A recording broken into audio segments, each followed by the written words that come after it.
नमस्कार, एक बार बहुत स्वागत है आप सभी लोगों का हमारे समृद्धि आईएएस के यूट्यूब चैनल पर और अब की बार मेंस पार सीरीज में, जिसके तहत आज हम जो है जीएस प्रश्न पत्र 1 से कराने वाले हैं। और आज का जो हमारा प्रश्न है कि ज्वालामुखी के उद्गार के कारणों की विवेचना कीजिए तथा इसके लावा के निक्षेपण से बने स्थल रूपों का जो है वो वर्णन कीजिए। तो यही हमारा प्रश्न है, 12 अंक का प्रश्न है और ये ज्योग्राफी से संबंधित प्रश्न है। आप सभी जानते होंगे कि जो आपका जो मुख्य परीक्षा में जो फर्स्ट पेपर आता है तो उसमें हिस्ट्री, सोसाइटी और ज्योग्राफी से प्रश्न आते हैं। तो ये ज्योग्राफी से है और 12 अंकों के लिए इसमें करना है। आगे बढ़ने से पहले ये कुछ हमारे प्रोग्राम हैं जो मंडे टू फ्राइडे और सैटरडे को आते हैं। देखिए, मंडे टू फ्राइडे जो है हमारा प्रत्येक दिन प्रत्येक पेपर से जो है वो हम यहाँ प्रश्न कराते रहते हैं अब की बार मेंस पार सीरीज के तहत। और दूसरी चीज़ ये है कि जो वीकली करंट अफेयर्स है वो हमारा प्रत्येक शनिवार को आता है सुबह 9 बजे। तो आप लोग इस समय चैनल पे ज़रूर बने रहिए, क्योंकि यहाँ जो है न केवल आप प्रश्न का मॉडल आंसर पाते हैं, उत्तर लेखन क्या कैसे जाए इसकी भी आपको यहाँ जानकारी मिलती है। कैसे भूमिका लिखा जाए, कैसे निष्कर्ष लिखा जाए, कैसे बीच का पार्ट लिखा जाए, मतलब मुख्य परीक्षा को लेकर के जो भी आपकी समस्याएं रहती हैं तो इस सीरीज के माध्यम से उसको सॉर्ट आउट करने का प्रयास जो है वो किया जाता है। तो इस समय चैनल पे उपस्थित रहना अनिवार्य है। तो आइए चलिए प्रश्न देखते हैं कि ज्वालामुखी के उद्गार के कारणों की विवेचना कीजिए तथा इसके लावा के निक्षेपण से बने स्थल रूपों का जो है वो वर्णन करना है। तो इस प्रश्न में जो है देखिए 2 पार्ट है। पहली बात तो आपको बताना कि ज्वालामुखी के उद्गार के कारणों की जो है विवेचना करना है कि अगर ज्वालामुखी जो उद्गारित होता है, जो प्रतिस्फुटित होता है, तो उसके पीछे के कारण क्या है वो बताना है।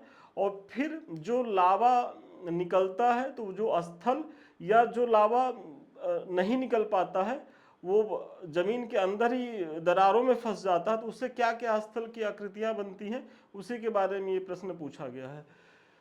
तो मुख्य परीक्षा में आपको भी ऐसे ही सबसे पहले तो जब प्रश्न मिले तो ध्यान से पढ़िए और ये देखिए कि प्रश्न की डिमांड क्या है और ये कितने डायमेंशंस में पूछा गया है। जो 12 अंक के प्रश्न रहते हैं वो जनरली 2 डायमेंशंस में रहते ही रहते हैं और कभी कभी वो 3 डायमेंशंस में भी पूछे जाते हैं। जो 8 अंक के प्रश्न होते हैं वो सीधे सीधे होते हैं, तो वहाँ जो है वो एक ही डायमेंशंस में होता है, तो वहाँ चीज़ें थोड़ी सहूलियत होती हैं। लेकिन जो लॉन्ग क्वेश्चन होते हैं उसमें ये चीज़ें थोड़ा सा और सावधानी बरतने की ज़रूरत होती है। तो सबसे पहले चूंकि की पॉइंट ज्वालामुखी है, इसी से संबंधित प्रश्न है, तो यही आपका जो है वो की पॉइंट हो गया। और इसी के बारे में बताइए कि भूपटल के वे छिद्र जिनसे होकर गर्म लावा, भूपटल मतलब जो ये अपना धरातल है, धरती, तो धरती पे स्थित वे छिद्र जिनसे होकर गर्म लावा, गैसे, चट्टानों के टुकड़े युक्त गर्म पदार्थ, जलवाष्प आदि पदार्थ जो है पृथ्वी के धरातल पर आती हैं, उन्हें ज्वालामुखी कहते हैं। मतलब आप 10 से 12 शब्दों में आपने बता दिया कि ज्वालामुखी किसे कहते हैं। फिर उसके बाद इनके उद्गार के प्रमुख कारण जो है वो निम्न है। अब अगर उद्गार की बात आए, चूंकि पहले पार्ट में उद्गार को ही लेकर के है, तो ऐसे है ही आपको स्मार्टली काम करना है कि तुरंत जो है अपने प्रश्न के मूल डिमांड पे आ जाना है कि ज्वालामुखी के बारे में थोड़ा सा आपने बताया 10 से 15 शब्दों में, फिर उसके बाद इसके उद्गार के कारणों पे आप आ जाइए। तो सबसे पहले भूगर्भ में अत्यधिक ताप का होना। आप सभी जानते होंगे कि जो हमारी पृथ्वी थी ये एक तरीके से सूर्य का ही ये टुकड़ा था, वहां से टूट के जब ये अलग हुई तो अब सोचिए सूर्य कितना गर्म था, और जब ये अलग होती है तो ये भी काफ़ी गर्म है। और अभी भी जो इसका जो भूगर्भ की चीज़ें हैं वो बहुत ही ज़्यादा मतलब गर्म है। और जब आप बहुत गहराई तक जाएंगे तो वहाँ चीज़ें जो हैं वो सेमी लिक्विड फॉर्म में आपको मिलेंगी, मतलब एक तरीके से जो मैग्मा जिसको कहते हैं, तो वो अर्ध तरल तरीके की चीज़ें आपको वहाँ दिखाई देंगी। तो वही आप बता रहे हैं कि अत्यधिक ताप का होना जिससे चट्टानों का पिघलना तथा इन पिघली चट्टानों का ऊपर की ओर प्रवाह। मतलब चूंकि पृथ्वी बहुत गर्म है और इस फिगर के माध्यम से थोड़ा सा आप देखिए, जैसे ये है कि अत्यधिक ताप के कारण सैलों का गलन, मतलब सैल माने वही जो चट्टाने हैं। तो यहाँ चूंकि जो पृथ्वी का ये जो हिस्सा है ये काफी गर्म होता है, और ये अब ये अगर गर्म हो रहा है तो फिर इसमें वाष्प भी रहेगा, तो ये वाष्प क्या होगा कि ऊपर उठने का प्रयास करेगा। तो ये देखिए, ये इस तरीके से जहां भी धरती कमजोर होगी, मतलब ऊपर का भाग जहां कमजोर होगा वहां से तोड़ के निकलने का प्रयास करेगा। तो इसी तरीके से जो है ये जो मैग्मा है ये ऊपर निकल रहा है, मतलब मैग्मा का ऊर्ध्व प्रवाह हो रहा है। और किसके द्वारा हो रहा है, तो ये जो नली है ये ज्वालामुखी नली है। और यहाँ आप देखेंगे कि लावा का जो है वो उद्गार हो रहा है। तो ये है, और फिर ये जो चीजें हैं देखिए, ये जो है ये ज्वालामुखी छिद्र है, और ये पूरा जो है ये जो बन गया है ये ज्वालामुखी का क्रेटर है। तो ये हम आगे बताएंगे कि क्या है कैसे, लेकिन ये चित्र के माध्यम से हम इतना बताने का प्रयास कर रहे हैं कि कैसे जो है जो ज्वालामुखी की जो आंतरिक संरचना है, जहाँ बहुत ज़्यादा गर्मी होती है और गर्मी के कारण जो चट्टानें पिघलती हैं वो कैसे मैग्मा के रूप में जो है वो ऊपर आती हैं। और आप भी अपने आंसर राइटिंग में इस तरीके का, जैसे ज्योग्राफी के पोर्शन से, तो ज़रूर चित्र बनाने का प्रयास करिए, क्योंकि क्या है ना कि बहुत सी चीज़ें आप लिख करके स्पष्ट नहीं कर सकते जितना बढ़िया से आप चित्र के माध्यम से कर सकते हो। तो चित्र बनाने का प्रयास करिएगा, निश्चित तौर पे आपको अतिरिक्त अंक मिलेगा। इसी तरीके से हिस्ट्री में भी अगर आप स्थापत्य कला के तहत आप आंसर राइटिंग कर रहे हैं तो वहाँ जरूर चित्र बनाइए। अगर नागर शैली, द्रविड़ शैली, बेसर शैलियों की बात हो रही है, क्योंकि वहाँ से भी प्रश्न आते हैं, तो प्रयास करिए कि थोड़ा सा हम जो है चित्र के माध्यम से चीज़ों को स्पष्ट करें। क्योंकि अगर आप चित्र बनाएंगे तो एग्जामिनर यही देख लेगा और ये समझ जाएगा कि बच्चा जो है समझ रहा है, और वो ये पढ़ेगा भी नहीं आपका।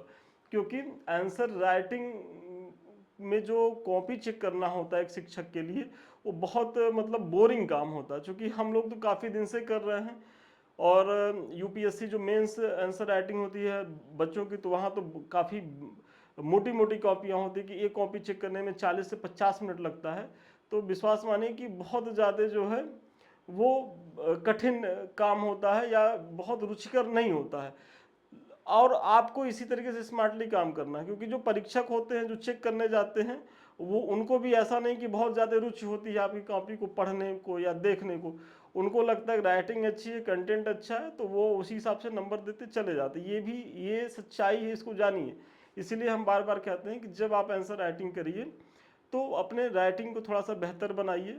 और जैसे ही आप फर्स्ट पेज पे आंसर राइटिंग कर रहे हैं, मतलब आपका जैसे पहला प्रश्न हो वैसे ही 20वें प्रश्न में भी हो, मतलब राइटिंग एक तार बनाए रखिए। ये नहीं है कि 10 क्वेश्चन तो हम ऐसा लिख के आ रहे हैं कि देख करके एग्जामिनर कहे वाह क्या लिखा है बच्चा, और 10 क्वेश्चन के बाद जो स्थिति रहे कि एग्जामिनर अपना तो सर पकड़ ले, और यदि आपको भी बैठा दिया जाए कॉपी चेक करने के लिए तो आप भी जो है उसको चेक ना कर पाइए, मतलब अपनी ही चीज़ें ना समझ में आए। तो ये नहीं है, और ये आपके अकुशल प्रबंधन को दिखाता है। क्योंकि अगर आप कुशल प्रबंधक होंगे तो एक तारतम्यता बना के रखेंगे, और ये आंसर राइटिंग की जो है ये एक मूलभूत विशेषता होती है। फिर कंटेंट अच्छा हो, मतलब टू द पॉइंट लिखा गया हो, प्रश्न के अनुरूप जो है वो निष्कर्ष हो, भूमिका हो, ये सारी चीज़ें प्रश्न के अनुरूप होना चाहिए। तो वो सारी चीज़ें भी हैं। तो इसी तरीके से आपको भी स्मार्ट वर्क करना है। और ये चित्र ऐसे जरूर, अगर ज्वालामुखी को लेकर के आ रहा है, चक्रवात पे जो क्वेश्चंस बनते हैं, तो वहाँ तो आपको चित्र का प्रयोग जरूर ही करना चाहिए चीज़ों को समझाने के लिए। फिर प्लेट विवर्तनिकी सिद्धांत के अनुसार प्लेटों की गतिशीलता के कारण उनमें क्षरण होता है, जिससे वे कमजोर हो जाती हैं, जिससे अंदर की उष्मा लावा के साथ बाहर निकलती रहती है।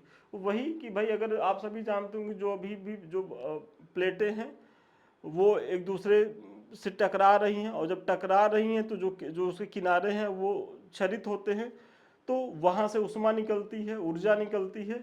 तो उस उष्मा ऊर्जा को बाहर निकलने का एक मार्ग चाहिए, वो कौन मार्ग देता है, वो ज्वालामुखी क्रियाएं मार्ग देती हैं।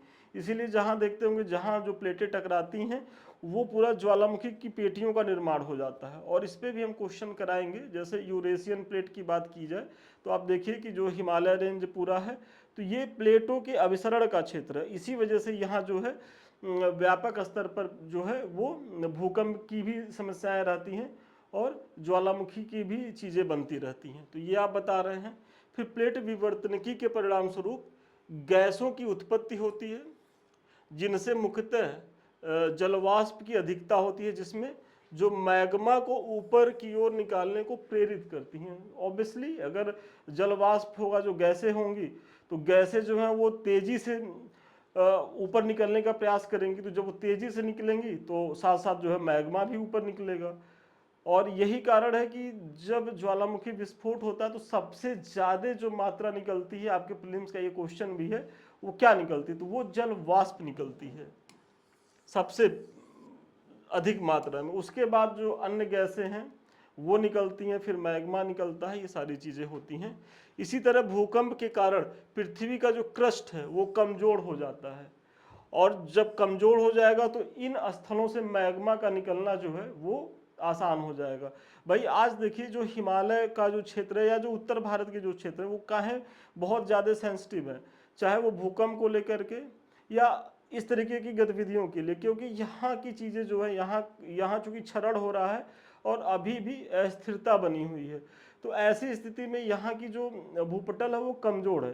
तुलनात्मक रूप से जो दक्कन का पठार है, दक्कन का पठार का निर्माण वो ज्वालामुखी की क्रिया के द्वारा ही हुआ है, लेकिन चूंकि अब वो इतने मजबूत है कि वहाँ से मतलब पुनः जो है वो ज्वालामुखी का उद्गार होना ये बहुत कठिन काम है। या ये भी हो सकता है कि वहाँ भूकंप की भी चीज़ें थोड़ा सा कम आती हैं, इसलिए जो दक्कन ट्रैप का जो क्षेत्र है वो भूकंप या ज्वालामुखी क्रियाओं से बहुत ज़्यादा सुरक्षित क्षेत्र माना जाता है वनस्पत उत्तर भारत के। और ये स्थिति वैश्विक स्तर पर है, मतलब ये ऐसा नहीं है कि केवल ये भारत की ही चीज़ें हैं, ये वैश्विक स्तर पे ही आप इसी पैटर्न को देखेंगे। तो आप ये बता रहे हैं, मतलब आप इस के तहत आपने पहले पार्ट में ये बताया कि ज्वालामुखी के उद्गार के जो कारण क्या है वो आपने बता दिया। अब दूसरा जो प्रश्न का पार्ट है उसमें संरचना को लेकर के कि भाई जब उद्गार हो रहा है तो अगर मैग्मा धरातल पे आ रहा है तो तब भी कोई संरचना बन रही है। यदि मैग्मा पृथ्वी के जब मतलब अंदर ही फंस जा रहा है उस वहाँ भी कुछ संरचनाएं बनती है, तो उसी के बारे में दूसरा पार्ट है, तो वो हम इस एडवर्टीजमेंट के बाद बताते हैं। देखिए ये दो हमारा बैच है, एक तो आपके पार मेंस पार और दूसरा शून्य से शिखर। इस दोनों बैच का उद्देश्य यही है कि आपकी मुख्य परीक्षा को लेकर के एक बेहतरीन रणनीति के साथ तैयारी कराई जाए। ये उन बच्चों के लिए जो इस बार जो है मेंस लिख रहे हैं, और ये उन बच्चों के लिए है कि जो 2025 के लिए टारगेट कर रहे हैं। आप इसमें से जिसके लिए भी एलिजिबल हो आप ज्वाइन कर सकते हैं। अधिक जानकारी के लिए 7303307507 पे संपर्क करें। यहाँ डेली आपको प्रश्न दिए जाएंगे, आप अपना उत्तर लिख करके इस तरीके से भेजेंगे, प्रॉपर वे में मार्किंग होगी, जो भी कमी रहेगी वो बताई जाएगी, और जब सब बच्चों की मार्किंग हो जाएगी फिर इस तरीके से मॉडल आंसर भी दिया जाएगा। मतलब देखिए दोनों बैच का प्रक्रिया सेम है, बस ये है कि जो इस बार मेंस पार का जो हमारा बैच है, अब की बार मेंस पार, उसमें प्रश्न की संख्या ज़्यादा होगी, वो 6 प्रश्न एक दिन में कराए जाएंगे। और जो हमारा ये जो बैच है शून्य से शिखर बैच, चूंकि ये बेसिक को लेकर के चलता है तो इसमें विद्यार्थियों पे हम बहुत ज़्यादा बर्डन एक दिन में नहीं देते हैं। उनसे उम्मीद करते हैं कि 2 से 4 क्वेश्चन तक ही लिखें, उसको खूब कायदे से पढ़ के लिखें, क्योंकि उनके पास अभी समय है। तो ये दोनों बैच बहुत ही फ्रूटफुल है, आप इससे जुड़िए, इसका लाभ उठाइए। अब इस प्रकार उपयुक्त कारणों से धरातल पर जो है वो लावा प्रकट होता है, जो विभिन्न रूपों में जमा होकर अनेक स्थल रूपों का जो है वो निर्माण करते हैं। तो अब आपके प्रश्न का दूसरा पार्ट शुरू हो गया। पहले पार्ट में आपने उद्गार के कारणों को बताया कि ज्वालामुखी उद्घाटित क्यों होता है, उसके पीछे के कारण क्या है। अब अगर स्थलाकृत की बात की जाए तो इसको भी 2 भागों में बांटा जाता है। सबसे पहले वाह्य स्थलाकृति और दूसरा जो है वो आभ्यंतरिक स्थलाकृति। वाह्य स्थलाकृति वो होते हैं कि जैसे ज्वालामुखी जब उद्गार हो गया तो जो मैग्मा बाहर आया, तो जब मैग्मा जब बाहर आया तो उससे क्या चीजें बनी, तो वो तो वाह्य स्थलाकृत हो गया। और उसमें जो सबसे पहला है कि आप देखेंगे कि लावा का मैदान, मतलब लावा बाहर आया। जैसे सपोज करिए कि ये ज्वालामुखी है, आपको छोटा सा हम बना रहे हैं ऐसे। मेरा कला बहुत बढ़िया नहीं है, आर्ट अच्छी नहीं है, लेकिन प्रयास कर रहे हैं। ये ज्वालामुखी है अगर, और ये इसकी नली है और यहाँ से चीज़ें निकली, तो अगर ये मैग्मा निकला तो अगर ये विस्तृत पार्ट में फैला, बहुत दूर तक गया इसका मैग्मा, और थोड़ा सा पतले लेयर के साथ हुआ, तो इसको क्या कहते हैं, लावा का जो है वो मैदान कहते हैं। और ये प्री कैम्बियन शील्ड और उत्तरी का जो कनाडा जो क्षेत्र है, तो उसका जो है ये एक बहुत महत्वपूर्ण उदाहरण है किसका, लावा मैदान का। तो ये प्री कैम्ब्रियन शील्ड और उत्तरी कनाडा जो है ये आप उदाहरण भी दे सकते हैं। और इसी तरीके से लावा पठार का भी निर्माण होता है, जैसे भारत में दक्कन का लावा पठार। तो देखिए पठार उसको कहते हैं कि जब ये मैग्मा जो है बहुत दूर तक ना विस्तारित होकर के थोड़े ही दूर तक हो, लेकिन ये काफ़ी ऊंचाई तक हो जाए, मतलब काफ़ी ऊंचाई के 700 से 800 मीटर ऊंचा हो जाए, तो ये जो है लावा पठार के रूप में ये हो जाता है। कि पठार क्या होते हैं, जो पृथ्वी के धरातल से थोड़े से ऊपर उठ जाते हैं, मतलब पर्वत से नीचे और पृथ्वी के धरातल से ऊपर वाले भाग को पठार कहते हैं। तो ये जो भाग है ये लावा पठार इसको कहा जाता है, कि मतलब उस मैदान की तुलना में ये कम विस्तारित होते हैं, लेकिन इनमें ऊंचाई होती है। फिर क्रेटर की बात की जाए, जो तीसरी जो आकृति बनती है वो क्रेटर बनती है। और क्रेटर को हम बता रहे हैं क्रेटर क्या है, अगर आपने पीछे समझा होगा तो यहां से अगर निकल रहा है तो ये जो है ये क्रेटर है, मतलब जो ज्वाला जिससे निकलता है, जो मुख होता है, वही उसको क्रेटर, मतलब ज्योग्राफी में उसको क्रेटर कहते हैं। तो आपको मतलब घबराना नहीं है ऐसे शब्दों से, क्योंकि हम जानते हैं कि जो ज्योग्राफी बच्चों का थोड़ा सा ये कमजोर नर्व होता है और ज्योग्राफी के प्रश्न को देख के घबरा जाता है। देखिए घबराना नहीं है, यदि आप समझ के पढ़ेंगे तो आप चीज़ों को कर पाएंगे, अगर आप रटने का प्रयास करेंगे तो भूलेंगे। इसीलिए ज्योग्राफी में क्या है कि आपको मैप की बहुत आवश्यकता होती है। आप मैप को चित्र के माध्यम से चीज़ों को देखेंगे अगर, तो फिर शब्द तो आप दे ही ले जाएंगे। तो ये क्रेटर है, मतलब ज्वालामुखी का जो मुख होता है। और फिर जो इसी के बाद जो अगली आकृति कौन सी बनती है, तो वो बनती है कार्लडेरा। और ये सब वाह्य स्थलाकृतियां हैं। देखिए आंतरिक और वाह्य में भी कंफ्यूज नहीं होना है, प्रीलिम्स में भी ऐसे पूछ ले, 4 ऑप्शन दे दे और उसमें कह दे कि जैसे लावा मैदान पठार, तो आप जान जाएंगे वाह्य स्थलाकृतियां है, कार्लडेरा, क्रेटर, और फिर सिंडर शंकु या फिर डाइक। इसमें से कह दे कि कौन सा जो है वाह्य स्थलाकृति का उदाहरण नहीं है, तो आप जो है कंफ्यूज नहीं होइएगा, इसके माध्यम से समझने का प्रयास करिए। तो कार्लडेरा क्या होता है कि क्रेटर का जब विस्तृत रूप जो हो जाता है, जैसे यही क्रेटर जो है, जो छिद्र छोटा है, अगर ये बड़ा हो जाए, मतलब सपोज करिए कि इसका जो मुख है और बड़ा हो जाए, तो ये जो है विस्तृत रूप को जो है कार्लडेरा कहते हैं।